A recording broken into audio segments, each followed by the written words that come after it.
sa June 2021 report ng Philippine Statistics Authority, 4.2 million Filipinos daw ang naging jobless, nawala ng trabaho nang dahil sa hindi matapos-tapos na COVID-19 pandemic. Kaya naman halos hindi magkanda-ugaga ang mga magulang para maghanap ng mapagkakakitaan upang buhayin ang kani-kanilang mga anak. Isa na rito ang tampok na ulirang ina sa ating totoong kwento ngayong gabi. Abay, bago pa man ang pandemya, lahat ng racket pinasok niya. Pati pagsali sa mga beauty contest.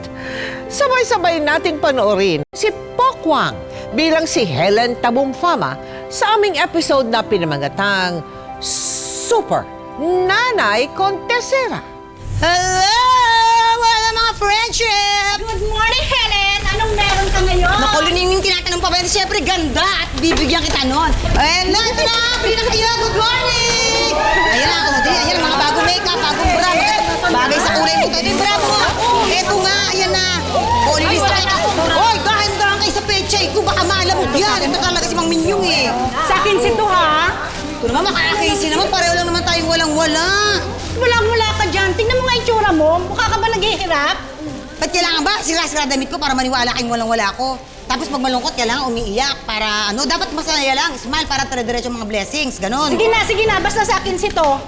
Ito baka ano eh. Easy. Oy, Helen. Yung utang mo sa akin, baka nakakalimutan mo.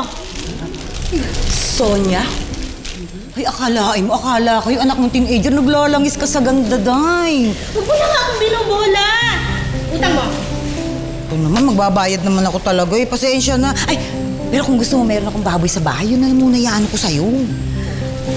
Asa pa ba ako dyan? Diyos ko naman, Helen. Ang tagal-tagal na nung utang mo. At saka tingnan mo nga yung kwarma mo, oh. Butas naman yung bulsa mo. Bigay lang naman sa akin to ah. Pero alam mo, Sonia, kung bet mo to, teka lang ha, meron ako dito nun eh. Na magniningning ka sa ganda nito talaga, Sonia, akalain mo. Ito bagay na bagay talaga ito. Sonia! Smile! Uy! Alis ka mo muna. Oo, lista na lang. Oh, bakit? Si Kuya. Ha? Uy, naku, teka lang. Uy, kilala ko kayo ha, ikaw. Tinandaan ko na kayo, Mang Minyong ha, baka kayo, kinala kita. Babalik ko kayo, tanda ko lahat ka, makinuha nyo ha, huwag kayong ano. Diri.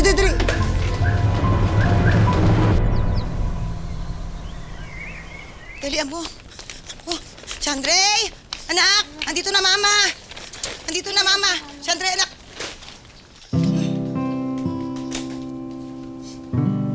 Ay, sus. Kala ko naman kung napaano naman yung kuya mo eh. Ay, Mabaho na po kasi, may. oh, hanggang ngayon ba hindi mo pa natutunan yan? Pa naman yan, oh. Dami kong ginagawa eh. Pag ako natakasan nun ng mga nangutang sa akin ha, buti na lang yung iba natandaan ko. Naku, yung iba pa naman dun, mga scam yun. Mga budol yung iba ron. Pag ako naisahan ng mga yun, buti na lang, nalista-lista ko. O anak, lilinisan ka ng mama ha.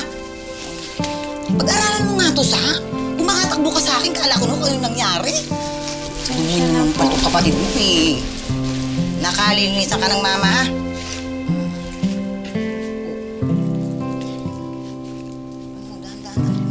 Helen, nung kayo'y nagsisimula pa lamang magbuo ng inyong pamilya, ano mga trabaho ninyong mag-asawa? Nagka-cashier po ako and involved custodian sa isang pawn shop po. Then yung asawa ko naman po ay isang maintenance. Ano yung sinasabing naging karamdaman ng isa sa mga anak mo? Bali, newborn, mayroon po siyang meningitis yung newborn. Bali, siguro acquired po niya yun nung pregnant ako kasi nung sa Manila pa po kami. Accidentally po nahulog ako from the second floor hanggang doon sa ground floor, 16 steps po. 3 months and half po ako pregnant noon. Yes, na bumagsak po ako 16 steps at semento pa yung nabagsakan ko. So, sabi ng doktor, possible po na naalog or naapektuhan po yung brain niya. Then paglabas niya, nung sinilang ko, normal delivery naman po. Kaso ano po, nag-seizure po siya, then ni-laboratory, yun po, meron po siyang meningitis. Then, dahil nagkaroon siya ng meningitis sa newborn niya, naging cause ito ng cerebral palsy at epilepsy po. Hanggang ngayon, lifetime maintenance po siya.